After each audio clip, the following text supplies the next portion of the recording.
5వ వచనం నుంచి 8వ వచనం వరకు కనుక మనం ధ్యానించినట్లయితే, మీలో ఎవరికైనాను జ్ఞానము కొదువుగా ఉన్న యెడల అతడు దేవునిని అడగవలెను, అప్పుడు అది అతనికి అనుగ్రహింపబడును. ఆయన ఎవరిని గద్దింపక అందరికిని ధారాళముగా దయచేవాడు.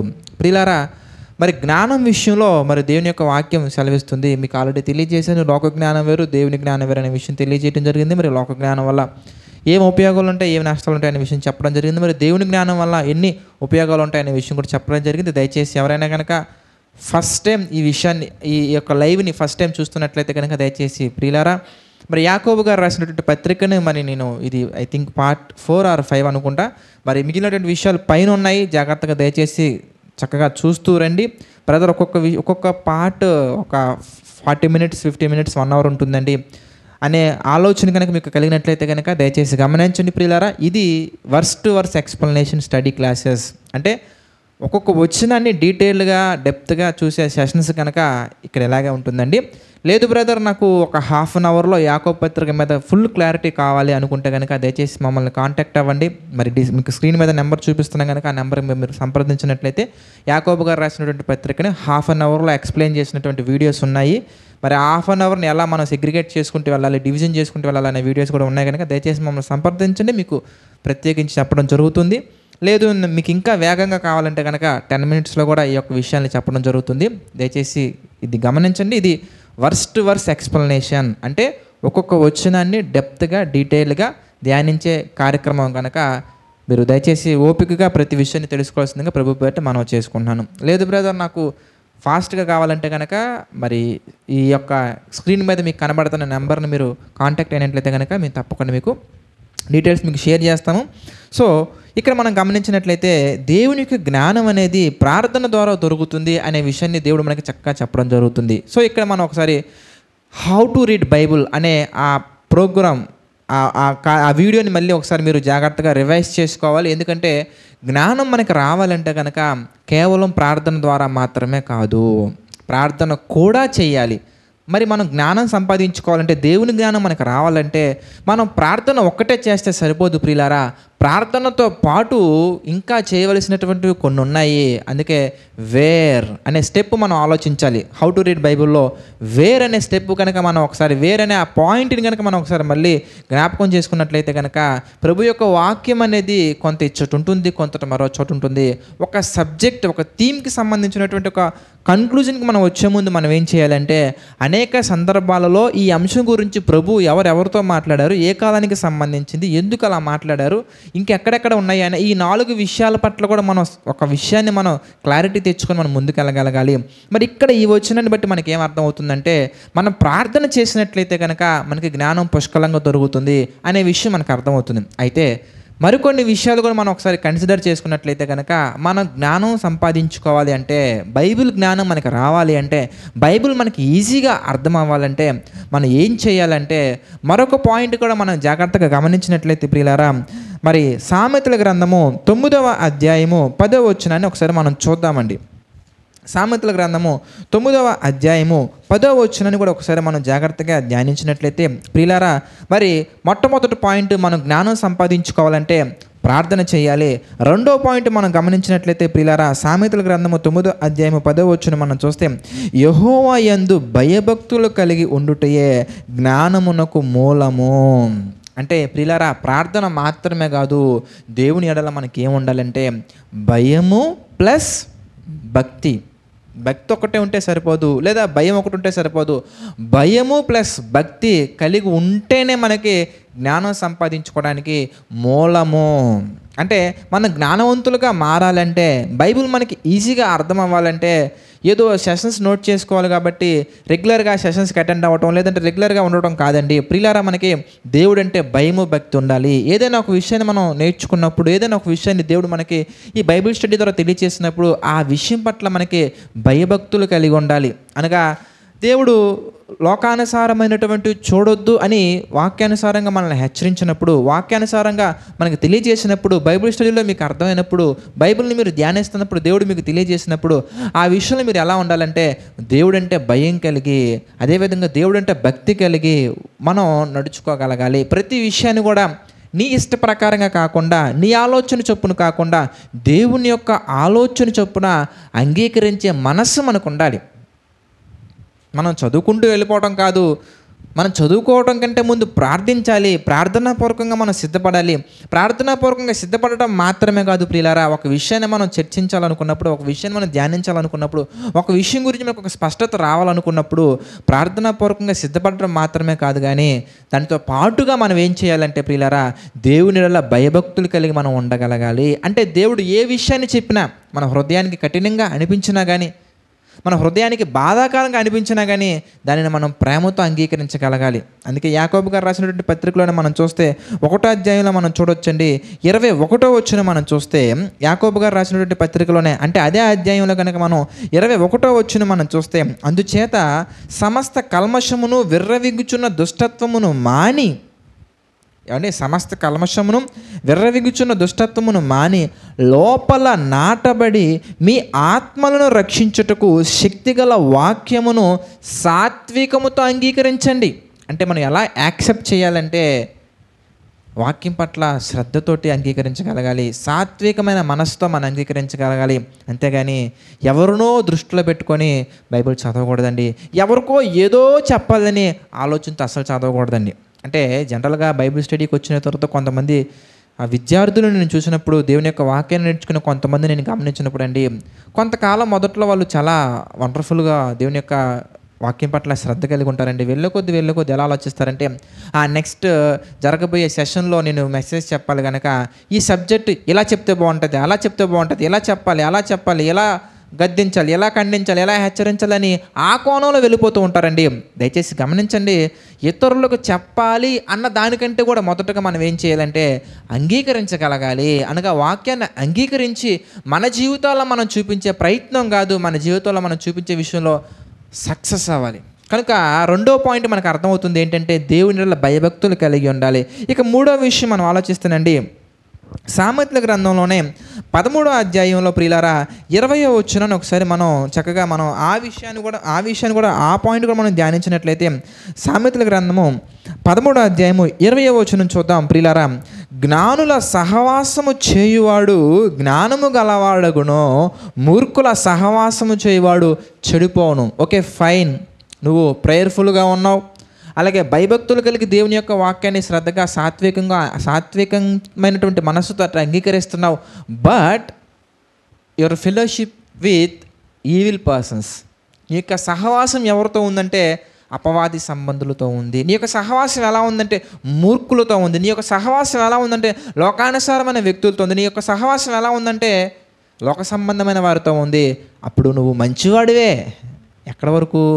దేవుని యొక్క వాక్యాన్ని గైకొనే విషయంలో ఫస్ట్ 2 steps వరకు you are fine, you are good, but whereas in 3rd step ఆ ప్రాసెస్లో జ్ఞానం నేను పొందుకునే ప్రాసెస్లో, జ్ఞానం నువ్వు సంపాదించుకునే ఆ యొక్క ప్రయత్నంలో ఇక్కడ వరకు వచ్చిన తర్వాత యు ఆర్ ఫెయిల్యూర్. ఎందుకంటే నీ యొక్క సహవాసం అనేది జ్ఞానము గలవారితోటి కాకుండా లోకాన్ని ప్రేమించే వారితోటి, లోకానుసారంగా నడుచుకునే వారితోటి, లోక సంబంధమైన ఆశలు కలిగినటువంటి, లోక సంబంధమైనటువంటి భోగేచ్ఛలు కలిగినటువంటి వారితో కనుక నువ్వు సహవాసం చేస్తున్నట్లయితే ప్రియులారా నువ్వు చెడిపోవును. అందుకే మనం చూద్దాం మళ్ళీ 13వ అధ్యాయం 20వ వచనం మనం చూస్తే, జ్ఞానుల సహవాసము చేయవాడు జ్ఞానము గలవాడగును, మూర్ఖుల సహవాసము చేయవాడు చెడిపోవును.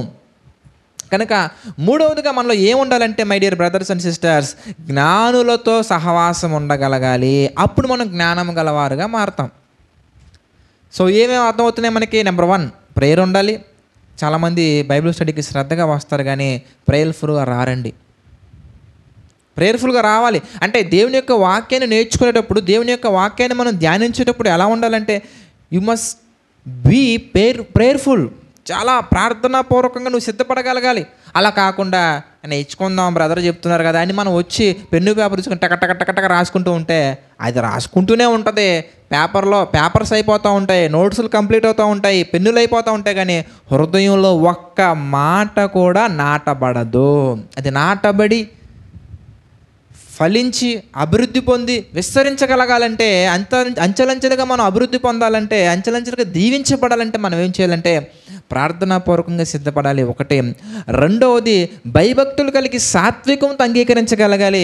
ఇక మూడవది జ్ఞానులతో సహవాసం చేయగలగాలి. ఇక నాలుగో విషయాన్ని కూడా మనం ఆలోచించినట్లయితేనండి, సామెతల గ్రంథము 23వ అధ్యాయము 19వ వచనం కూడా మనం చూద్దామండి. సామెతల గ్రంథము 23వ అధ్యాయము 19వ వచనం కూడా మనం జాగ్రత్తగా ప్రభు యొక్క కృపను బట్టి కనుక మనం ధ్యానించినట్లయితే అక్కడ మరొక విషయం మనకు అర్థమవుతుంది. నా కుమారుడా, నీవు విని జ్ఞానము తెచ్చుకొనుము. అంటే చదువుకుంటే రాదండి, ప్రార్థిస్తే రాదండి, జ్ఞానులతో సహవాసం చేస్తే రాదండి, వినాలి. అంటే ఈ 4 చేయాలి. ఏదో ఒకటి చేసి 3 చేయకుండా, 3 చేసి ఒకటి చేయకుండా, 2 చేసి 2 చేయకుండా, నేను ఒకటి చేయగలుగుతాను, నన్ను 3 చేయలేకపోతున్నాను, 3 చేస్తున్నాను 2 చేయలేకపోతున్నాను, ఇట్లా కాదండి. దేవుడు ఏ విషయం గురించి అయినా పరిపూర్ణంగా ఆయన మనకు ఒక విషయాన్ని మనకి వాక్యానుసారంగా తెలియచేసినప్పుడు మనం ఏం చేయాలంటే అన్నీ కన్సిడర్ చేసుకోవాలి.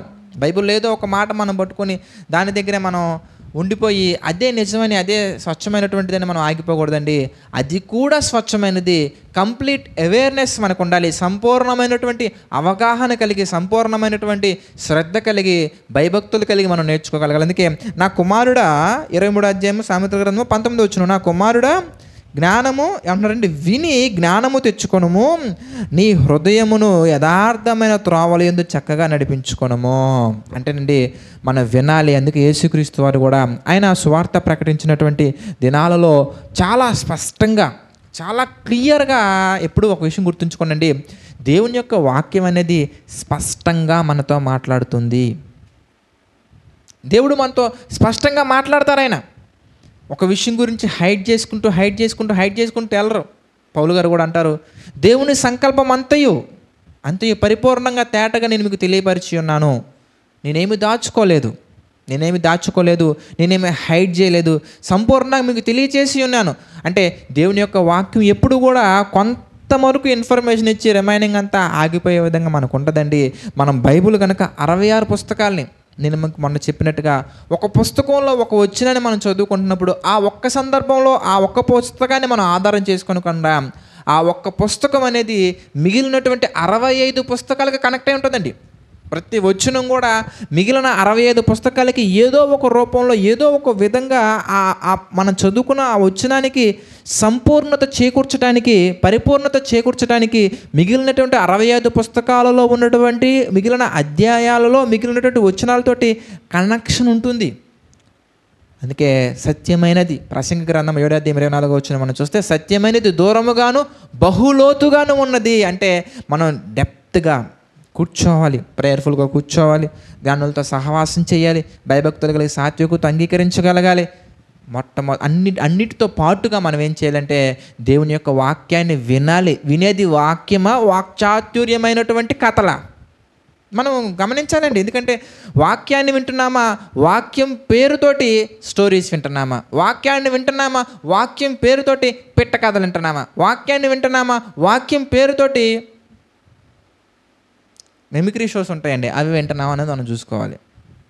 ప్రియులారా, అందుకే మార్కు సువార్త 4వ అధ్యాయము 24వ వచనం కనుక మనం జాగ్రత్తగా ధ్యానించినట్లయితే దేవుని యొక్క వాక్యం మనతో మరొక విషయాన్ని స్పష్టంగా తెలియజేస్తుంది. 4వ పాయింట్లోనే మార్కు సువార్త 4వ అధ్యాయం 24వ వచనం మనం చూద్దాం. ప్రియులారా, మార్కు సువార్త 4:24, మరియు ఆయన అంటున్నారు, మీరేమి వినుచున్నారో జాగ్రత్తగా చూచుకొనుడి.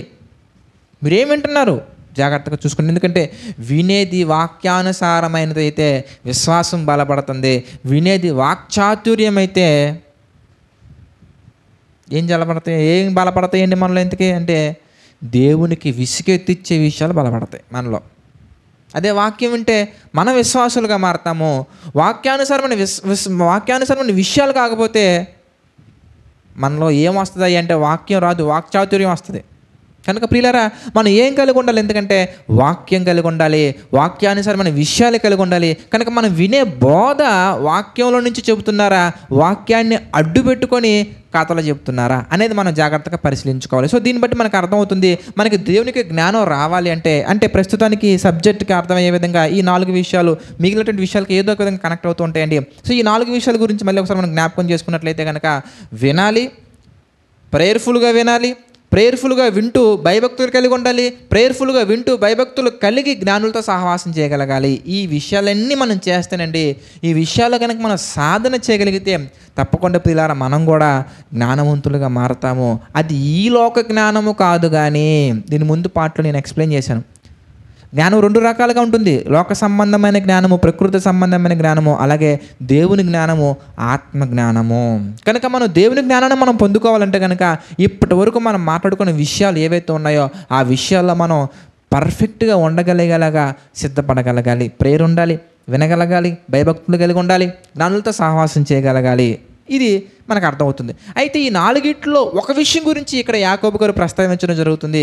అది ప్రేయర్ గురించి ప్రస్తావించడం జరుగుతుంది. మిగిలినటువంటి 3 విషయాల గురించి ప్రభు చిత్తమైతే ఇన్ డీటెయిల్గా డెప్త్గా ఎప్పుడైనా మనం చూద్దామండి. ఇక్కడ యాకోబు గారు పరిశుద్ధాత్మ ప్రేరణతో మనకి ప్రస్తావిస్తున్నటువంటి విషయం ఏంటంటే, ఆయన అంటున్నారు 5వ వచనం మనం చూస్తే, యాకోబు గారు రాసిన పత్రిక 1వ అధ్యాయము 5వ వచనం మనం చూస్తే, మీలో ఎవరికైనాను జ్ఞానము కొదువుగా ఉన్న ఎడల అతడు దేవుని అడగవలను, అప్పుడు అతనికి అనుగ్రహింపబడును.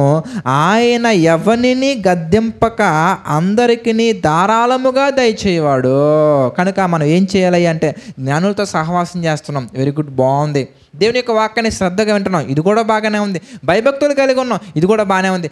బట్ ప్రేయర్లో మాత్రం మనం లేము, ప్రేయర్ఫుల్గా లేము. వాక్యాన్ని అంగీకరించే విషయంలో కానీ, జ్ఞానులతో సహవాసం చేసే విషయంలో కానీ ప్రేయర్ఫుల్గా లేకుండా ఏదో ఆ సమయానికి ఏదో దొరికినట్టుగా ఏదో ఇంకా అప్పటికప్పుడు అన్నట్టుగా మనం వెళ్తూ ఉంటానండి. అంతంత విశ్వాసం ఉంటుందండి. అంతకంతకు విశ్వాసం రావాలంటే అన్ని విషయాల్లో సమృద్ధిగా నేర్చుకోవాలి, అన్ని విషయాల్లో సమృద్ధిగా పాటించాలి. Very good. సో దేవుణ్ణి అడగవాలని. అయితే ఎలా అడగాలి? నాకు దొరుకుతుందంటావా? నేను కూడా చేయగలనంటావా? నా వలన అవుతుందంటావా అనే కోణంలో కాకుండా మనం ఎలా అడగాలి అనే విషయాన్ని దేవుడు మనకు చక్కగా తెలియజేస్తున్నారండి. అయితే అతడు 6వ వచనం మనం చూస్తే ఎలా అడగాలండి? అయితే అతడు ఏ మాత్రమును సందేహింపక, ఏమన్నా ఎలా అడగాలంటే ఏ మాత్రమును సందేహింపక విశ్వాసముతో అడగవలెనో.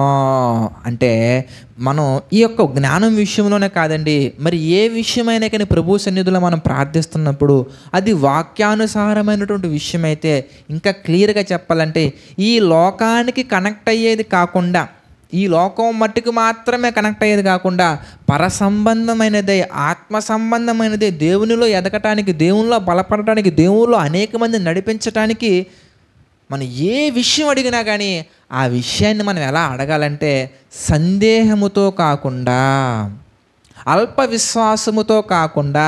మరి పేతురు గారి సందర్భంలో మనకి గుర్తు నేను చాలా సందర్భాల్లో తెలియజేశాను. ఈ సందర్భంలో రిఫరెన్సెస్ తీయట్లేదు, మీకు ఐడియా ఉంటుంది కాబట్టి.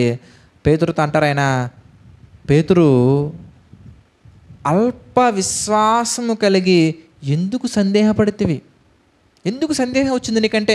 ఏదైనా ఒక విషయాన్ని మనం దేవుని అడుగుతున్నప్పుడు అది పరసంబంధమైనదైతే, దేవునికి ఇష్టపూర్వకమైనదైతే, వాక్యానుసారమైనదైతే మనం ఎలా అడగాలంటే సందేహించకూడదండి, సందేహించకూడదు. ఏ మాత్రమును సందేహింపక విశ్వాసము కలిగి అడగాలి. అందుకే ఒక సందర్భంలో మనం చూడొచ్చు, మీరు ఏవైతే ప్రార్థనలో అడుగుతున్నారో ఆ విషయాలు పొంది ఉన్నవని మనకి పొందేసుకున్నాం. Yes, I got it, thank you so much father, yes I got it అని మనం పొందుకున్నామని నమ్మాలి ఫస్ట్. అంతేగాని వస్తుందంటావా, జరుగుతుందంటావా? కొంతమంది ప్రార్థన ఎలా ఉంటుందంటేనండి, ప్రేయర్ మాత్రం చేస్తూ ఉంటారండి, ప్రార్థన కూడా చేయించుకుంటుంటారండి. ప్రార్థన అయిపోయిన తర్వాత చాలా బాధపడుతుంటారండి. మళ్ళీ బ్రదర్ నేను ఈ సమస్యతో బాధపడుతున్నానండి, దయచేసి ప్రార్థన చేయండి. Very good sister, very good brother, yes we will do prayer, let's have the prayer అని చెప్పేసి మనం వాళ్ళ కొరకు ప్రార్థన చేస్తామండి. ప్రార్థన అయిపోయిన తర్వాత మళ్ళీ దాని గురించి మళ్ళీ బాధపడుతుంటారండి. ఒక విషయాన్ని మనం తీసుకువెళ్ళి ఆయన అంటారు, మీ చింత యావత్తు నా మీద వేయండి, నాకు అప్పగించండి, మీరు నాకు అప్పగించండి, నేను చూసుకుంటానండి. దేవుడు మనకి వాగ్దానం చేస్తున్నప్పుడు మనం ఏం చేస్తూ ఉంటానంటే మళ్ళీ మనం ఆలోచించి స్ట్రగుల్, సో మచ్ స్ట్రగుల్, మనం చాలా స్ట్రగుల్ అయిపోతూ ఉంటామండి, చాలా డిప్రెషన్లోకి వెళ్ళిపోతూ ఉంటాం. ఎందుకు డిప్రెషన్లోకి వెళ్తున్నారంటే ఒక విషయం పట్ల మీకు అవగాహన లేనప్పుడు, ఒక విషయం పట్ల మీకు అవగాహన ఉన్నా లేకపోయినా కానీ, even though we have proper knowledge, perfect knowledge about the thing, మనకి ఆ విషయం పట్ల స్పష్టత ఉన్నప్పటికీ మన జీవితంలో ప్రార్థన తప్పకుండా ఉండాలి. ప్రార్థన లేకుండా మనం ఏది సాధించలేమండి. మీరు బాగా బలంగా గుర్తుంచుకోండి. మన జీవితంలో 60 సంవత్సరాల జీవితంలో పొందుకునేవైనా, 60 సంవత్సరాల జీవితం తర్వాత పొందుకునేవైనా, ఈ తరం వారికి సంబంధించినవైనా, తర్వాత తరానికి సంబంధించిన ఏదైనా కానీ ప్రియులారా, మనం సాధించాలి అంటే ప్రార్థన చాలా అవసరమైనది. అది సందేహంతో ఉండకూడదు, ఆసక్తితో ఉండాలి. చాలా ఉన్నాయి పాయింట్స్ అన్నీ కూడా మేము చాలా సందర్భాల్లో తెలియజేసాం. బట్ ఇక్కడ సందర్భం గురించి మాట్లాడితే సందేహముతో కాకుండా విశ్వాసముతో అడగాలి. ఒకవేళ నువ్వు అలా అడగగలిగితే, చూడండి సొలొమోన్ గారు అడిగారండి, ఎంత చక్కగా అడిగారైనా, దేవా ఇగో ఈ రాజ్యాన్ని పరిపాలించడానికి నాకైతే శక్తి చాలదు, నాకు అంత జ్ఞానం లేదయ్యా. మరి నీ పిల్లల్ని పరిపాలించడానికి, నీ పిల్లల్ని యథార్థంగా, న్యాయంగా, పరిశుద్ధంగా నీ మార్కులో నిలబెట్టడానికి నాకు సరైనటువంటి జ్ఞానాన్ని అందించేయమని ప్రార్థించిన వెంటనే ఆయన ఎంత గొప్ప జ్ఞానిగా మారారో మనం చూసామండి. అంటే ఏ విషయమైనా కానీ దేవునికి సంబంధించింది అయితే ఎలా అడగాలని చెప్తున్నారు మనకి, అంటే దొరుకుతుందా, దొరకదా, అవుద్దా లేదా, ఇలాంటివి కాదండి. మనం చూద్దాం మళ్ళీ 6వ వచనం మనం చూస్తే, అయితే అతడు ఏ మాత్రమును సందేహింపక విశ్వాసముతో అడగవలెను. తర్వాత మనం చూస్తానండి, సందేహింపువాడు, ఒకవేళ నీవు కనుక సందేహించుతూ అడిగినట్లయితే కనుక, నీవు ఒకవేళ అపనమ్మకం తగినట్లయితే కనుక, ఒకవేళ నువ్వు అల్ప విశ్వాసం కలిగినట్లయితే కనుక ప్రియులారా, సందేహింపక విశ్వాసంతో అడగవలను. సందేహించువాడు గాలి చేత రేపబడి ఎగిరిపడు సముద్ర తరంగమును పోలియుండును. ఎలా ఉంటాడండి అతగాడు ఇంతకీ? సందేహించుతూ సందేహం కలిగి అడిగేవాడు ఎలా ఉంటాడంటే, గాలి చేత రేపబడి, అంటే అటు ఇటు సముద్ర తరంగాలు ఎలా ఉంటుంది, ఎగిసి పడతా ఉంటాయి, కుదురుగా ఉండవు, పడతా ఉంటే లేస్తూ ఉంటాయి, పడతా ఉంటే లేస్తూ ఉంటాయి. ఆత్మీయ జీవితం అలా ఉవ్వెత్తున పైకి వెళ్తుంది, టప్పని పడిపోద్ది, మళ్ళీ ఆ ఉవ్వెత్తున టప్పని పడిపోద్ది. అంటే కొన్ని విషయాల్లో మాత్రం సక్సెస్ అయిపోతుంటారు, కొన్ని విషయాల్లో మాత్రం ఫెయిల్ అయిపోతుంటారు, కొన్ని విషయాల్లో మాత్రం దేవుని యొక్క అద్భుతాలు, సూచక్రియలు, దేవుని యొక్క మహిమను రుచి చూస్తారు, కొన్ని విషయాల్లో మాత్రం ఎంత ప్రార్థించినా పొందుకోలేరు. ఎందుకు ఇలా అయిపోతూ ఉంటుంది, ఎందుకు ఇలా జరుగుతూ ఉంటుందంటే సందేహం. అది ప్రతి ఒక్కరిలో సాతాను కలిగిస్తాడండి, ప్రతి ఒక్కరిలో కలిగిస్తాడు, అందులో డౌటే లేదు.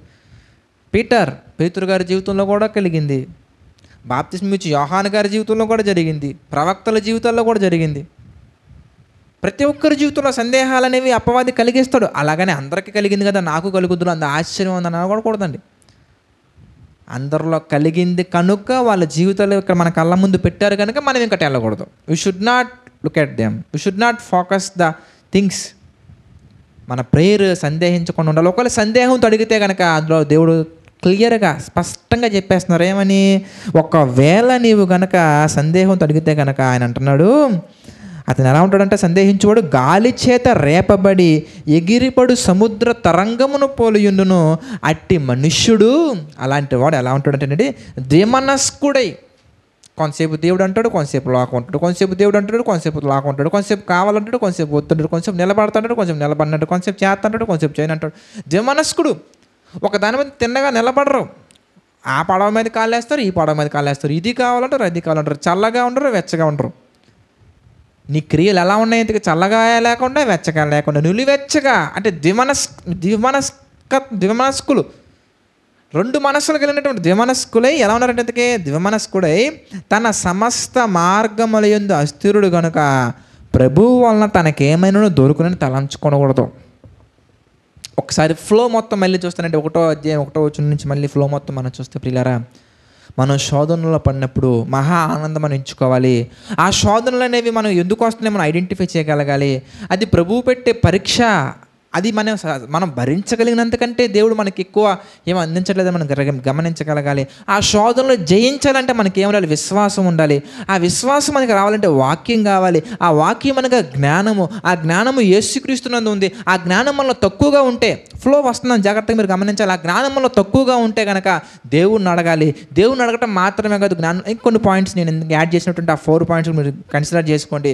దేవుడిని అడిగే విషయంలో కనుక మనం ఒకవేళ ద్విమనస్కులుగా ఉండి, అనుమానంగా ఉండి, సందేహం ఉండి, దేవుని పట్ల నమ్మకం లేకుండా, అల్ప విశ్వాసం కలిగి, విశ్వాసంతో లేకుండా మనం అడిగినట్లయితే కనుక మనకి జ్ఞానం రాదు, మనం జ్ఞానాన్ని పొందుకోలేము. ఒకవేళ మనం అలాంటి మనస్తత్వం కలిగి ఉంటే, ద్విమనస్కులుగా మనం ఉంటే కనుక మనకి ఏదైనా కానీ దేవుడి దగ్గర నుంచి దొరుకుతుందనే ఆలోచన మనం చంపేసుకోవడం బెటర్. కనుక దాన్ని రానివ్వకుండా అసలు అలాంటి ఆలోచన రానివ్వకుండా ద్విమనస్కులుగా ఉండకుండా దేవుని యందు మనస్సు కలిగి మనం నడుచుకోవాలని మనస్ఫూర్తిగా ఆశిస్తున్నాను. తర్వాత మనం చూస్తే 9వ వచనం నుంచి 11వ వచనం వరకు కూడా మనం చూద్దామండి. ఈరోజు సందర్భాన్ని మనం చూస్తే, దీనుడైన సహోదరుడు తనకు కలిగిన ఉన్నత దశ యందు అతిశయింపవలెను, ధనవంతుడైన సహోదరుడు తనకు కలిగిన దీనదశ యందు అతిశయింపవలెను. ఏమండి, మనం పరిగెత్తుకుంటూ వెళ్లకుండా మనం జాగ్రత్తగా స్టడీ చేయండి. నేను ఆల్రెడీ స్టడీ చేసి ప్రభు కృపను బట్టి వెళ్తున్నాను కాబట్టి కొంచెం ఫాస్ట్గా చదువుతున్నాను. సో మీరు మాత్రం జాగ్రత్తగా వీడియోని 1-2 సార్లు చూసి చాలా చక్కగా అబ్జర్వ్ చేయండి, ధ్యానించండి. మరి మీకు తెలుసు కదా ఆల్రెడీ ఎలాగ ఉంటుంది కనుక ఈ సెషన్స్ జరుగుతున్నప్పుడు లైవ్లో గూగుల్ మీట్లో ఉన్నటువంటి వారికి ఈ సెషన్స్ అయిపోయిన తర్వాత మరి ప్రశ్నల సమాధానం కార్యక్రమం కూడా ఉంటుంది కనుక ఆ అవకాశాన్ని వినియోగించుకోండి. మీకు ఎలాంటి సందేహం ఉన్నా కూడా మీరు అక్కడ అడగవచ్చు. నేను ప్రభు కృపను బట్టి మీకు క్లియర్ చేస్తాను. మరి లైవ్లో చూసేవాళ్ళు దయచేసి గమనించండి. మీరు కనుక జేసీఎమ్స్ మీకు అందిస్తున్నటువంటి జేసీఎమ్స్ అట్లీస్ట్ ఒక 50 కనుక మీరు పూర్తి చేసినట్లయితే కనుక ఈ లైవ్ సెషన్స్తో మాత్రమే కాకుండా మీరు గూగుల్ మీట్కి కూడా వచ్చే అవకాశం ఉంది. మీకు కూడా లింక్ పంపించడం జరుగుతుంది కనుక దయచేసి అవకాశాన్ని వినియోగించుకోండి.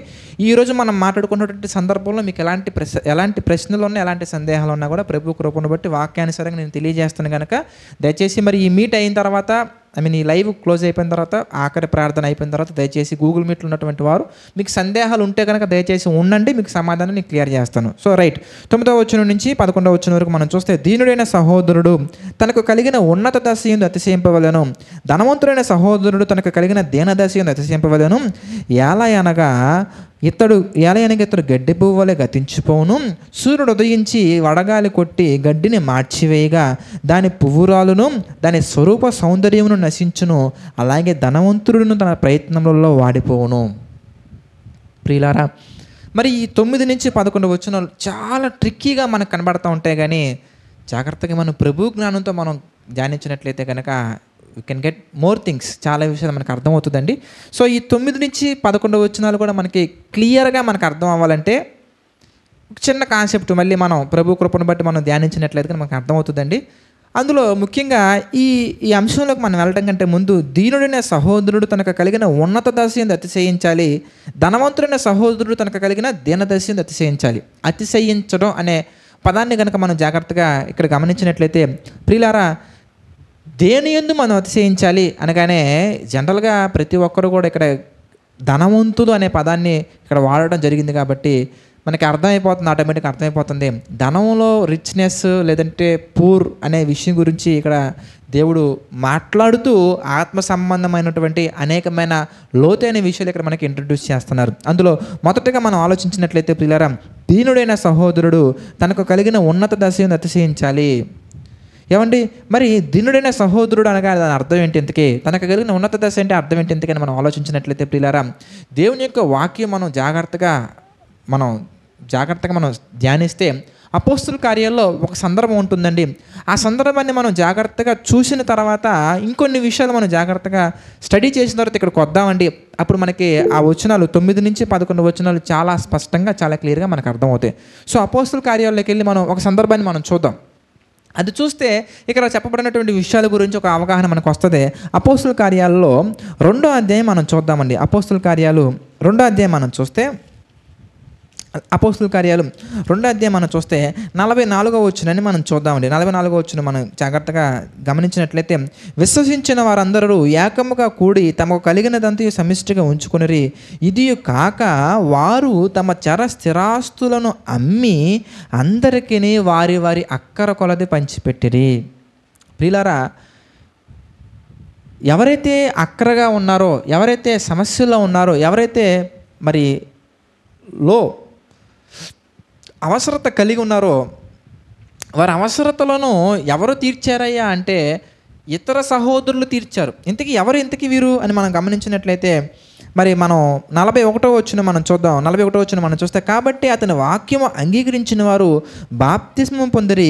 ఆ దినమందు ఇంచుమించు 3000 మంది చేర్చబడిరి. వీరు అపోస్తుల బోధ యందును సహవాసమందును రొట్టె విరుచుట యందును ప్రార్థన చేయటందును ఎడతెగక ఉండిరి అని మాట్లాడుతూ 44వ వచనం మనం చూస్తే, విశ్వసించిన వారందరూ అనగా దేవుని యొక్క వాక్యాన్ని అంగీకరించి ప్రభువు యొక్క రక్తంలో కడగబడి దేవుని యొక్క సంఘంలోకి చేర్చబడిన వారందరూ ఏం చేశారయ్యా అంటే ఏకముగా కూడి, అంటే వారందరూ కూడా ఏక మనస్కులై ఏకైక ఏక అభిప్రాయం కలిగి ఏక తాత్పర్యం కలిగి వాళ్ళు ఏం చేశారంటే వాళ్ళకు ఉన్నటువంటి స్థిరాస్తులను, అది భూములైనా ఇల్లైనా పొలాలైనా ఏదైనా కానీ వాటిని అమ్మి వారు సమిష్టిగా ఉంచుకొని ఎవరికైతే అక్కరగా ఉన్నారో వారి అక్కర కొలది, ఎవరికైతే అక్కరతలు ఉన్నాయో, ఎవరికైతే కొరతలు ఉన్నాయో, ఎవరికైతే అవసరత ఉందో వారికి పంచిపెట్టారు.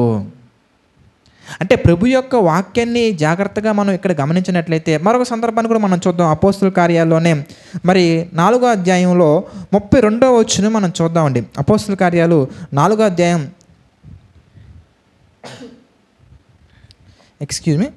4వ అధ్యాయం 32వ వచనం మనం చూస్తే, విశ్వసించిన వారందరూ ఏక హృదయమును ఏక ఆత్మయు గలవారై ఉండిరి. ఎవడునూ తనకు కలిగిన వాటిలో ఏదియు తనదని అనుకొనలేదు, వారికి కలిగినదంతా సమిష్టిగా ఉంచుకొనెను. 33వ వచనం మనం చూస్తే, ఇదియు కాక, అపోస్తుల కార్యాలు 4:33 అండి, ఇదియు కాక అపోస్తులు బహు బలముగా ప్రభువైన యేసు పునరుత్థానముని గురించి సాక్ష్యం ఇచ్చిరి. దైవకృప అందరి యందు అధికముగా ఉండెను. భూములైనను ఇండ్లైనను కలిగిన వారందరూ వాటిని అమ్మిన వాటి వెల తెచ్చి అపోస్తుల పాదముల యొద్ద పెట్టుచూ వచ్చిరి. వారు ప్రతి వానికి వాని అక్కర కొలది పంచిపెట్టిరి, కనుక వారిలో ఎవరికని కొదువు లేకపోయాను. అంటే సంఘంగా ఉన్నటువంటి వారందరూ ఏం ఫాలో అవుతున్నారంటే, ఎక్కువ ఆస్తి కలిగినటువంటి వారు ఏం చేస్తున్నారంటే వారు కొన్నటువంటి ఆస్తిని అమ్మి మరి సంఘంలో అక్కర కొలది ఉన్నటువంటి వారికి పంచిపెడుతున్నారు. అంటే ఎవరైతే అవసరత కలిగి ఉన్నారో, ఎవరైతే సమస్యల్లో ఉన్నారో, ఎవరైతే ఇరుకులలో ఇబ్బందుల్లో ఉన్న వారికి సంఘం అంతా కలిసి ఏం చేస్తున్నారంటే అపోస్తులు వీరికి పెద్దలుగా ఉండి, అనగా సంఘానికి వీరు నడిపించేవారిగా ఉండి వారు వీరి యొక్క పాదముల యొద్ద ఉంచుతుంటే వీరు ఏం చేస్తున్నారు అంటే, ఎవరెవరైతే సంఘంలో భేదవారుగా ఉన్నారో, ఎవరైతే సంఘంలో సమస్యలతో ఉన్నారో, ఎవరైతే సంఘంలో అవసరత కలిగి ఉన్నారో వారికి ధనాన్ని ఇచ్చి వారిని కూడా ఏ విషయంలోనూ కొదువు లేకుండా ప్రభువులో సమృద్ధిగా నింపే విధంగా సంఘం అంతా కూడా ఒక చక్కగా ఒక ప్రణాళికబద్ధంగా ముందుకెళ్తున్నట్టుగా మనం గమనించవచ్చు. ఇక్కడ ఏం జరుగుతుంది ఎందుకంటే, దీనుడైనటువంటి సహోదరుడు గొప్ప స్థాయికి వెళ్తున్నాడు, గొప్పగా ఉన్నటువంటి వ్యక్తి తక్కువ స్థాయికి వస్తున్నాడు. 1,00,000 రూపాయలు ఉన్నాయనుకోండి, అతను ఏం చేస్తున్నాడు అంటే, నాకు ఇంత సరిపోతుంది కనుక ఇంత అమౌంట్ నేను ఉపయోగించుకుంటాను, సో మిగిలినటువంటి అమౌంట్ నేను ఏం చేస్తానంటే ఎక్కడో బ్యాంకుల్లో ఉంచుకోవడం కంటే, లేదంటే ఆస్తుల రూపంలో నేను కూడబెట్టుకోవడం కంటే కూడా మరి ప్రభువులోకి వచ్చి మరి ప్రభువులో ముందుకు వెళ్తున్నప్పుడు విశ్వాసంలో పడిపోయే విధంగా ఉన్నాడు కనుక, అతను సమస్యలతో బాధపడుతున్నాడు కనుక నా దగ్గర ఉన్నటువంటి ఈ ధనాన్ని నేను ఏం చేస్తానంటే అతనికి పంచిపెట్టి అతను కూడా ఏ కొదవ లేకుండా చెయ్యాలి అనే ఆలోచన కలిగి, ప్రతి ఒక్కరు కూడా విశ్వాసం కలిగి, తనకు కలిగిన సహోదరుల ఎడల ప్రేమ కలిగి, దేవుని యొక్క ప్రేమ కలిగి ఒక కుటుంబంగా అందరూ ఏం చేస్తారంటే, ఎవరైతే బాధలలో ఉన్నారో, ఎవరైతే అక్కర కొలుగున్నారో వారందరికీ వీరి దగ్గర ఉన్న ఆస్తి పంచిపెట్టుతూ అందరూ ఏ కొదువు లేకుండా ఉన్నట్టుగా మనకు కనబడుతుంది. ఆ మాట మనం చూద్దామండి, చాలా అద్భుతంగా ఉంది. 4వ అధ్యాయం మనం చూస్తే చివరి వచనం, 4వ అధ్యాయం మనం చూస్తే ప్రియులారా 35వ వచనం మనం చూస్తే, వారు ప్రతి వానికి వాని అక్కర కొలది పంచిపెట్టిరి, గనుక వారిలో ఎవరికి కొదువ లేకపోయానో. అంటే ఏం జరుగుతుంది ఇక్కడ అంటే, సంఘం ఉన్నటువంటి వారు ఏ విషయంలో కూడా ఎవరు కొదువుగా లేకుండా, ఎవరి దగ్గర అయితే ఎక్కువ ఆస్తులు ఉన్నాయో, ఎక్కువ ధనం ఉందో వారు ఏం చేస్తున్నారంటే పంచిపెట్టి ఆ సంఘంలో ఉన్నటువంటి వారికి, మిగిలినటువంటి వారికి పంచిపెట్టుకుంటూ వెళ్తున్నారు. కనుక ప్రియులారా మనం గమనించినట్లయితే ఇదే సందర్భాన్ని ఇంకొంచెం డెప్త్గా మనం ఆలోచించే ప్రయత్నం మనం చేద్దాం. మత్తయి సువార్తలో ఒక సందర్భం మనకు కనబడుతుందండి. మత్తయి సువార్త ఆ సందర్భాన్ని కూడా మనం జాగ్రత్తగా గమనించినట్లయితే ఇంకా అనేకమైన విషయాలు మనకి క్లారిటీ వస్తుంది. అపోస్తుల కార్యాలు 19వ అధ్యాయం మనం చూద్దాం. 16వ వచనం నుంచి కనుక మనం జాగ్రత్తగా ధ్యానించినట్లయితే, ఇదిగో ఒకడు ఆయన యొద్దకు వచ్చి, బోధకుడా, నిత్యజీవం పొందుటకు నేను ఏ మంచి కార్యము చేయాలని ఆయన అడిగాను. అప్పుడు ఆయన చాలా విషయాలు చెప్తున్నారు. మనం చూస్తే 18వ వచనం మనం చూద్దాం. యేసు, నరహత్య చేయవద్దు, వ్యభిచరింపవద్దు, దొంగిలవద్దు, అబద్ధ సాక్ష్యం చెప్పవద్దు, తల్లిదండ్రులను సన్మానింపము, నిన్ను వల్ల నీ పొరుగు వారిని ప్రేమింపాలని చెప్పాను. అందుకు ఆ యవనుడు, ఇవన్నీ అనుసరించుతూనే ఉన్నాను, ఇక్కడ నాకు కొదువ ఏమని ఆయన అడిగాను. అంటే ప్రియులారా, దేవుని యొక్క ఆజ్ఞలు పరిపూర్ణంగా ఫాలో అవుతున్నాడు. నరహత్య చేయొద్దు, దొంగతనం చేయొద్దు, అబద్ధం ఆడొద్దు, తర్వాత వ్యభిచరించవద్దు, ఏవైతే ఆజ్ఞలు ప్రభు చెప్పి ఉన్నారో ఆ ఆజ్ఞల విషయం అన్నింటిలో ఫాలో అవుతున్నారు. అదే విషయం చెప్తున్నారు. ఏమని? అందుకు ఆ యవనుడు, 20వ వచనం మనం చూస్తే, అందుకు ఆ యవనుడు, ఇవన్నీ అనుసరించుతూనే ఉన్నాను, ఇక్కడ నాకు కొదువ ఏమని ఆయన అడిగాను. అయ్యా, ఇవన్నీ ఫాలో అవుతున్నాను ప్రభువా, ఇంకా నాకు కొదువ ఏముందయ్యా అని అడిగిన వెంటనే అప్పుడు యేసుక్రీస్తు చెప్తున్నారండి. అందుకు ఆ యేసు, నీవు పరిపూర్ణుడు ఒకటికి కోరిన యెడల, అంటే నిత్య జీవాన్ని మనం సంపాదించుకోవాలంటే ఆజ్ఞలు పాటించటం మాత్రమే కాదండి, ఆజ్ఞలు పాటిస్తే మన మట్టుకు మనం పరలోకం వెళ్ళగలమండి. ఆజ్ఞలు పాటిస్తే మనల్ని మనం ప్రేమించుకున్నట్టండి. ఎందుకు? ప్రేమ అనగా దేవుని యొక్క వాక్యం చక్కగా సెలవిస్తుంది. ఏమని?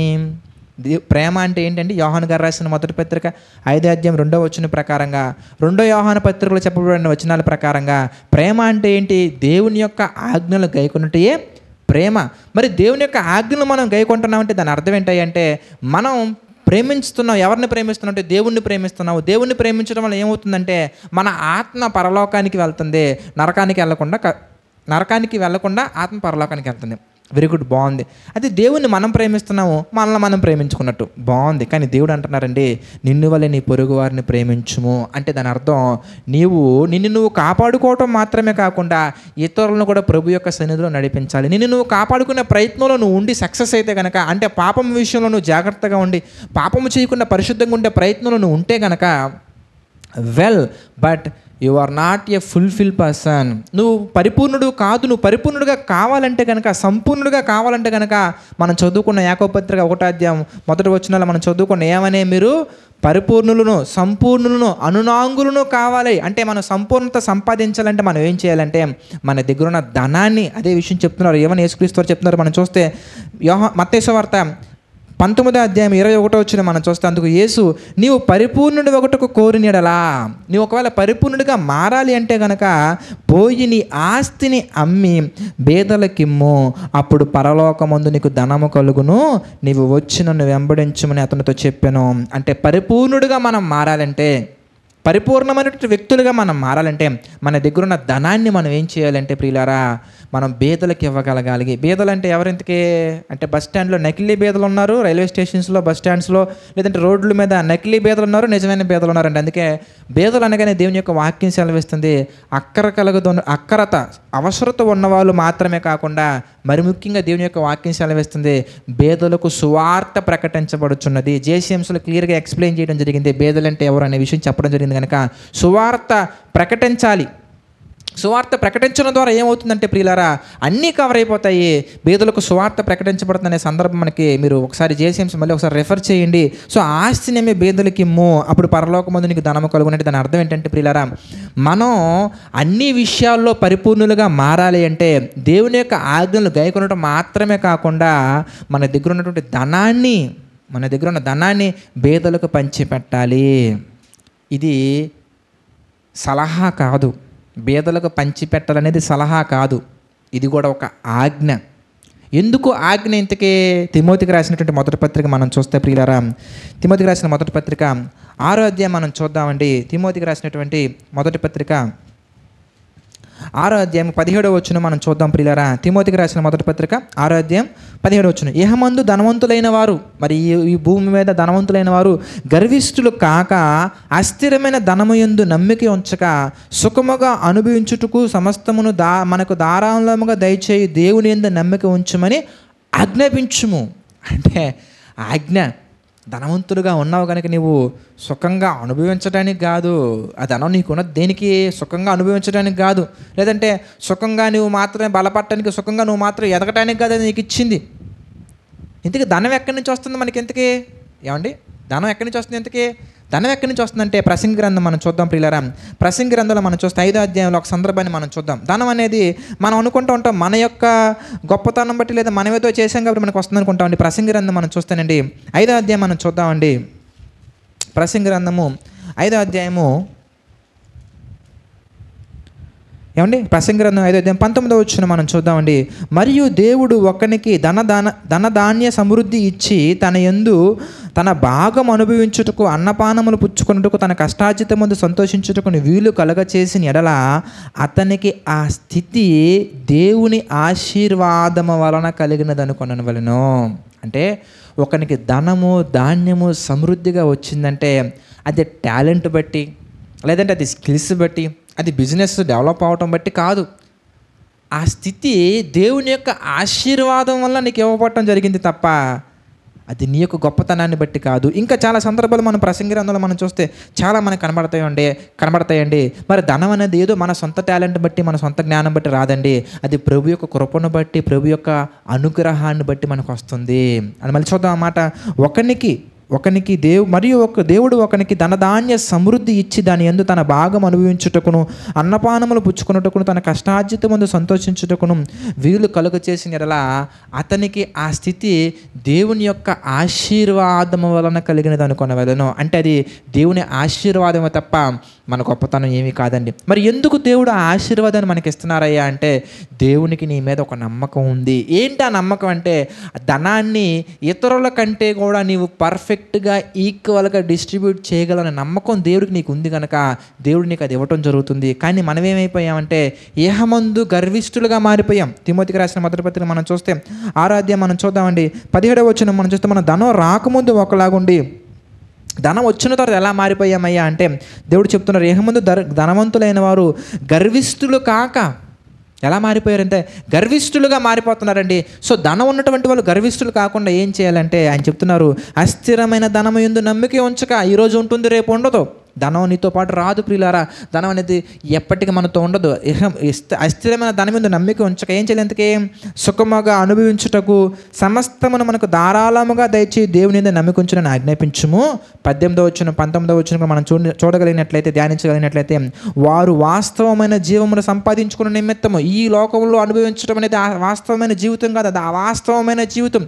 మరి వాస్తవమైన జీవితాన్ని సంపాదించుకోవాలంటే ఏం చేయాలంటే, ఇంతకీ వాళ్ళు మంచి పునాది తమ కొరకు వేసుకొనొచ్చు, మేలు చేయవారును, సత్క్రియలను ధనము గలవారును, ఔదార్యము గలవారును, తమ ధనములలో ఇతరులకు పాలిచ్చువారునై ఉండవలనని వారికి ఆజ్ఞాపించుము. ఆ ధనాన్ని నీవు మాత్రమే అనుభవించకూడదండి. ఆ ధనంలో నువ్వు మాత్రమే సౌఖ్యాలు సుఖభోగాలు అనుభవిస్తూ భోగములు కలిగి గర్విష్ఠులు కాకుండా నువ్వేం చేయాలంటే గర్వం తగ్గించుకొని నువ్వేం చేయాలంటే, నీకు ఇవ్వబడిన ధనంలో నీకు ఇవ్వబడినటువంటి పరిస్థితులను బట్టి నీకున్న అవసరతలను సమిష్టిగా ఉంచుకొని ఆ అవసరతలు తీరైన తర్వాత ఆ మిగిలిన ధనాన్ని ఇతరులకు పాలిచ్చే విషయంలో ఇతరులకు కూడా నువ్వు షేర్ చేయగలగాలి. ఇతరుల సమస్యలలో కూడా నువ్వు పార్టిసిపేట్ చేయగలగాలి. అప్పుడు మాత్రమే నీవు పరిపూర్ణుడిగా మారతావు. అప్పటి వరకు పరిపూర్ణులుగా మనం మారం. దేవుని యొక్క కార్యక్రమాలు మనం ముందుకెళ్ళగలం, దేవుని యొక్క విషయాలు మనం ముందుకెళ్ళగలం. కానీ సంపూర్ణులు కావాలంటే, అనునాంగులు కావాలంటే, పరిపూర్ణులు కావాలంటే మనం ఏం చేయాలంటే, మనకు దేవుడు అప్పగించినటువంటి ఆశీర్వాదం ద్వారా వచ్చినటువంటి ఆ ధనాన్ని మనం ఏం చేయాలంటే, ఆ ధనమైన మీద అస్థిరమైన అవాస్తవమైన జీవము కలిగిన ఆ ధనము మీద మనం నమ్మిక ఉంచుకోనకుండా దేవుని యందు నమ్మిక ఉంచుకొని మనం ఏం చేయాలంటే ప్రియులారా, ఆ ధనాన్ని మనం మాత్రమే అనుభవించకుండా ఇతరులకు మనం ఇవ్వగలగాలి. ఇతరులకంటే అందరికీ కాదండి, ఎవరైతే బాధలలో ఉన్నారో వాళ్ళకి మనం ఇవ్వగలగాలి, ఎవరైతే అవసరత కలిగి ఉన్నారో వారికి మనం ఇవ్వగలగాలి, మరి ముఖ్యంగా సువార్త ప్రకటనకు మనం ఇవ్వగలగాలి. కనుక ప్రియులారా, కొంచెం స్పష్టత వచ్చిందని నేను భావిస్తున్నాను. ఇంకా క్లియర్గా మనకి అర్థమవుతుంది. ఇప్పుడు వెళ్దాం, మనం చూద్దామండి. యాకోబు గారు రాసిన పత్రిక 1వ అధ్యాయానికి వెళ్తే మనకి పరిపూర్ణంగా అవగాహన వచ్చేస్తుంది మనస్ఫూర్తిగా భావిస్తున్నాను. యాకోబు గారు రాసిన పత్రిక మరి 1వ అధ్యాయం 9వ వచనం మనం చూస్తే, దీనుడైన సహోదరుడు, మరి నీకు ఏ విషయంలో అయితే నువ్వు కొరత కలిగి ఉన్నావో ఆ దీనుడైన సహోదరుడు మనం ఏం చేయాలంటే, తనకు కలిగిన ఉన్నత దశను దేవుడు నిన్ను దీవించి ఆశీర్వదించి నీకు ఒక ఉన్నత దశను ఇచ్చాడు. సంఘంలో నీవు ఉన్నావు కనుక ఏ విషయంలో కొదువు లేకుండా ఆత్మ సంబంధమైన మేలులతో మాత్రమే కాకుండా శరీర సంబంధమైన మేలులతో కూడా నిన్ను నింపాడు అని అంటారు. యేసుక్రీస్తు వారు అంటారండి, పేతురు గారు ఒక మాట అంటారు యేసుప్రభు వారితో, అయ్యా నేను సమస్తమును విడిచిపెట్టి నిన్ను వెంబడించితిని అని చెప్పసాగుతున్నప్పుడు మార్కు సువార్త 10వ అధ్యాయం మనం చూస్తే ఆ సందర్భం ఉంటుందండి.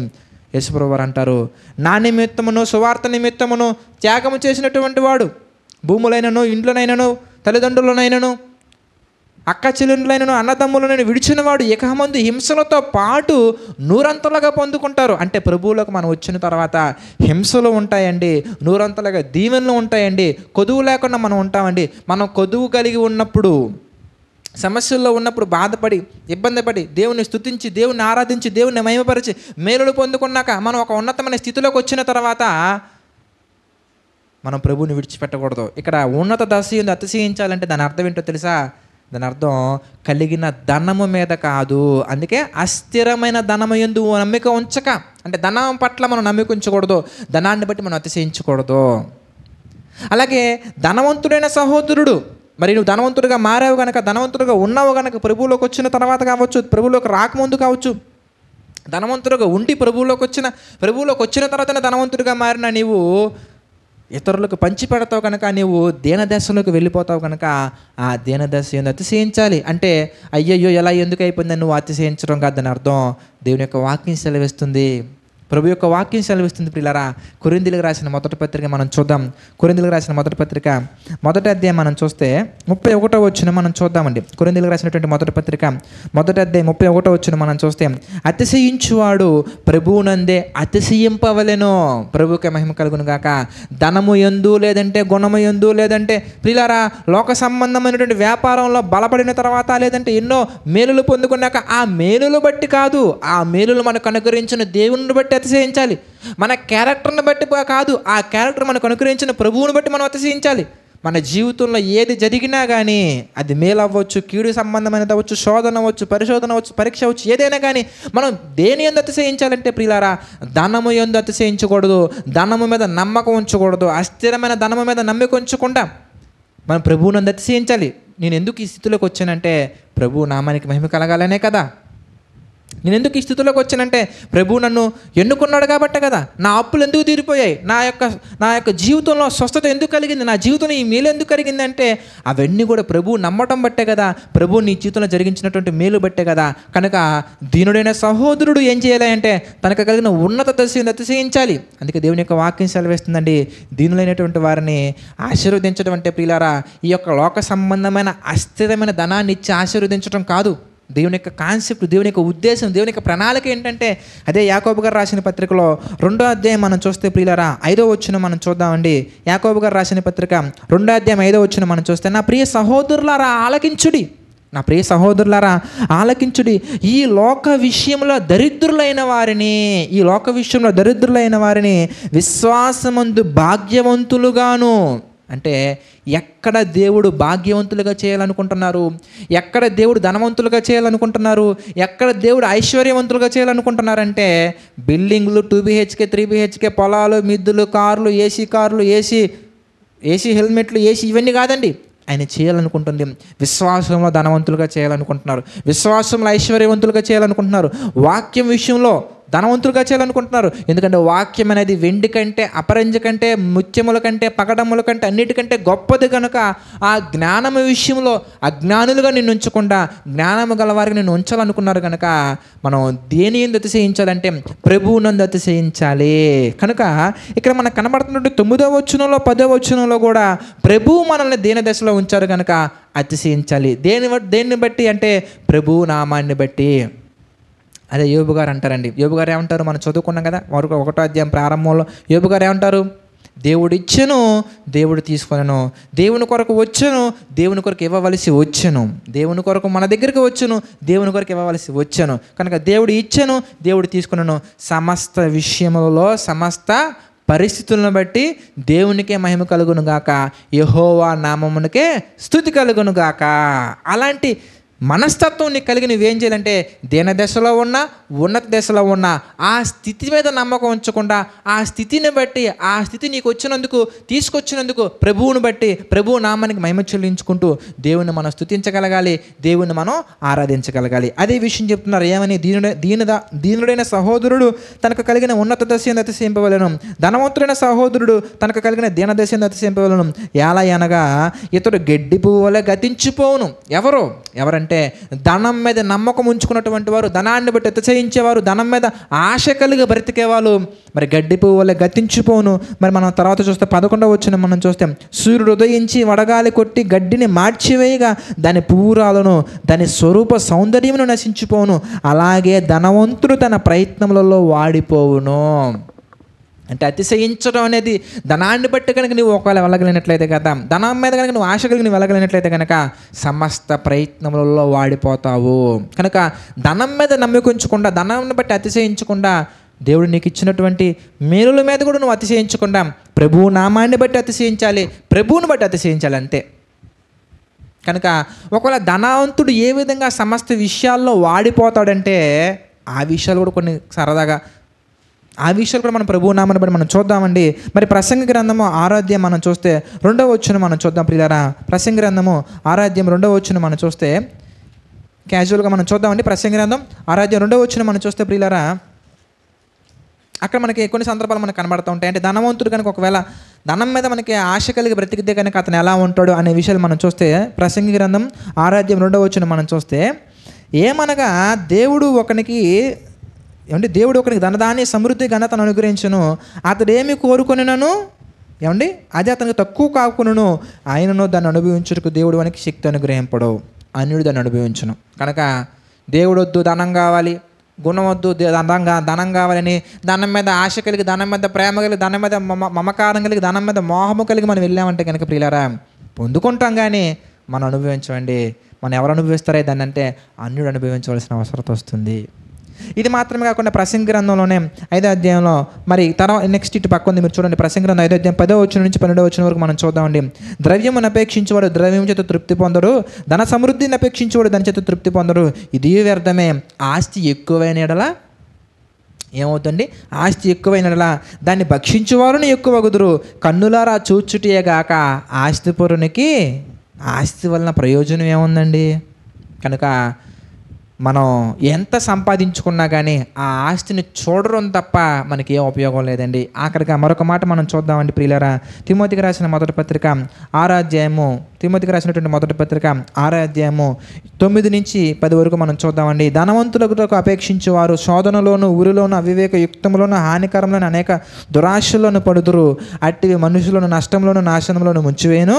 ఎందుకనగా ధనాపేక్ష సమస్తమైన కీడునకు మూలము. కొందరు దానిని ఆశించి విశ్వాసం నుంచి తొలగిపోయి నానా బాధలతో తమ్మును తామే పొడుచుకున్నారు. ఉదాహరణకు మనకి యోధా గారు కనబడతారు, అలాగే ఆకాను కనబడతారు, అలాగే మనం కనిపిస్తే బిలాము కనబడతారు, అలాగే మనకి చాలామంది కనబడతారండి. ధనవంతులు అవటం కొరకు ప్రయాసపడి మరి తమను తామే పొడుచుకున్నటువంటి వారు, తమను తామే నాశనం చేసుకుంటున్న చాలామంది కనబడతారు. కనుక మనకు అర్థమైందని నేను భావిస్తున్నానండి. సో ధనాన్ని బట్టి అతిశయించకుండా, ధనం సంపాదించాలనే ఆశ కలిగి, దాని మీద అపేక్ష కలిగి మనం వెళ్ళకుండా ధనాన్ని ఉపేక్షించుకొని, దేవుడు మనకి ఏ స్థితి ఉంచినా కానీ ఆ స్థితి పట్ల నమ్మకం కలిగి, ఏ స్థితిలో దేవుడు మనల్ని ఉంచినా కానీ ఆ స్థితి పట్ల మనం మమకారాలు వాటిని పెంచుకోకుండా దేవుని పట్ల ప్రేమ కలిగి, దేవుని పట్ల మమకారం కలిగి, హృదయం అంతా దేవుని నింపుకొని దేవుని చిత్త ప్రకారం నడుచుకోవాలి. దేవుణ్ణి బట్టి మనం అతిశయించాలి. ప్రార్థన చేసుకుందామండి. ప్రార్థన. ప్రేమగల తండ్రి, దయగల దేవ, పరిశుద్ధుడా, మీకు కృతజ్ఞతాస్తుతులు చెల్లించుకుంటున్నాము తండ్రి. మీ యొక్క నామానికి మహిమ కలుగునట్లుగా తండ్రి అనేకమైన విషయాలు మా తండ్రి ఈ దినాన్ని మాకు తెలియజేశారు. అందుని బట్టి మీకే మహిమ, ఘనత, ప్రభావాలు చెల్లించుకుంటున్నాం తండ్రి. బోధిస్తున్న నేను తండ్రి మీ యొక్క జ్ఞానాన్ని బట్టి బోధించినట్లుగా మీ కృప నాకు అందించండి, సహాయం చేయండి తండ్రి. జేసీ చర్చ్ ద్వారా జరుగుతున్న ప్రతి పరిచర్య మీరు జ్ఞాపకం చేసుకుని ప్రతి పరిచర్యను మా తండ్రి మీరు దీవించండి, బలపరచండి, ఆశీర్వదించండి తండ్రి. అనేక మందికి తండ్రి దీవెనకరంగా అనేక మంది మా తండ్రి మిమ్మల్ని మహిమపరిచే విధంగా అనేకమైన కార్యక్రమాలు చేయుటకు మా తండ్రి మమ్మల్ని చక్కగా మా తండ్రి పురికొలుపుతూ మీ చిత్త ప్రకారం ముందుకు తీసుకెళ్తున్నారు తండ్రి. మరి ఈ పరిచర్యలో ప్రభువా ఆర్థికంగా సహకారులుగా నిలబడుతున్నటువంటి వారిని, అదేవిధంగా తండ్రి ప్రార్థన పూర్వకంగా మా తండ్రి సహకారం నిలబడుతున్న వారిని తండ్రి, సమాధానం చేసేవారిని ప్రతి ఒక్కరిని మీరు జ్ఞాపకం చేసుకుని తండ్రి వారి కుటుంబాలను మీరు దీవించండి, ఆశీర్వదించండి, బలపరచండి. దేవా మీ చిత్తమైతే ఇంకా ఎన్నో కార్యక్రమాలు మేము చేయనట్లుగా మాకు సహాయం చేయండి తండ్రి. ఆర్థిక, ఆరోగ్య, మానసిక సమస్యల్లో కృంగిన ప్రతి ఒక్కరిని మీరు జ్ఞాపకం చేసుకుని ప్రతి ఒక్కరికి మీ కృప తోడుగా ఉంచి నడిపించండి, బలపరచండి, స్థిరపరచండి తండ్రి. కృంగిన వారి హృదయాలను మాత్రం మీరు లేవనెత్తండి దేవా. మరి చర్చ్ కన్స్ట్రక్షన్ నిమిత్తం ప్రార్థిస్తున్నాను తండ్రి, మీ చిత్త ప్రకారంగా సహాయం చేయండి. అనేక మంది హృదయాలను మా తండ్రి తెరవండి మీ చిత్త ప్రకారంగా తండ్రి. మీ చిత్తమైతే ప్రభువా ఈ సంవత్సరం ఎండింగ్కి తండ్రి ప్రభువా నెక్స్ట్ యానివర్సరీ మేము జరుపుకునేసరికి తండ్రి మీ చిత్త ప్రకారంగా తండ్రి మందిర నిర్మాణానికి మీ సహాయం చేయండి, ద్వారాలు తెరవండి, కృప చూపించండి తండ్రి. అదేవిధంగా ప్రభువా మరి ఈ యొక్క పరిచర్యలో మా తండ్రి ఎంతోమంది సేవకుల అవసరత ఉంది మా తండ్రి, మరి జ్ఞాపకం చేసుకోండి. మీ చిత్తమైతే మా తండ్రి సేవకులను పంపించండి తండ్రి. కోత విస్తారంగా ఉంది తండ్రి, మరి పనివారు కొద్దిగా ఉన్నారు ప్రభావ. మీ చిత్త ప్రకారం పనివారిని పంపించండి, సహాయం చేయండి, దీవించండి, ఆదరించండి తండ్రి. మరి అదేవిధంగా తండ్రి డిసెంబర్ మంత్లో జరిగినటువంటి మీట్స్ని మీరు జ్ఞాపకం చేసుకోండి. మరి అదేవిధంగా తండ్రి డిసెంబర్ మంత్లో ప్రారంభం కానటువంటి బైబిల్ స్టడీ బ్యాచ్ని మీరు జ్ఞాపకం చేసుకోండి. ఇంకా అనేక కార్యక్రమాలు ఏవైతే ఉన్నాయో తండ్రి ప్రతి కార్యక్రమాన్ని మీరు దీవించండి, ఆశీర్వదించండి తండ్రి. సంఘంలో అనారోగ్యంగా ఉన్నటువంటి ప్రతి బిడ్డని మీరు జ్ఞాపకం చేసుకుని తండ్రి ప్రతి ఒక్కరికి మా తండ్రి స్వస్థతను కలిగించండి, సహాయం చేయండి దేవా. ఇంకా ఏ విషయాలు మా తండ్రి అక్రత కలిగి ఉన్నారో మా తండ్రి అవసరత కలిగిన వారిని జ్ఞాపకం చేసుకోండి, ఆత్మ సంబంధమైన దీవులతో నింపండి, ఆశీర్వదించండి. మీ చిత్తమైతే తండ్రి రేపటి దినాన మరలా కలుసుకునే అవకాశాన్ని అందించమని వేడుకుంటూ అడుగుతూ మా ప్రభువును రక్షకుడైన యేసుక్రీస్తు వారి పేరిటి ప్రార్థనని వేడుకుంటున్నాము తండ్రి. ఆమెన్. అందరికీ వందనాలండి. God bless you all.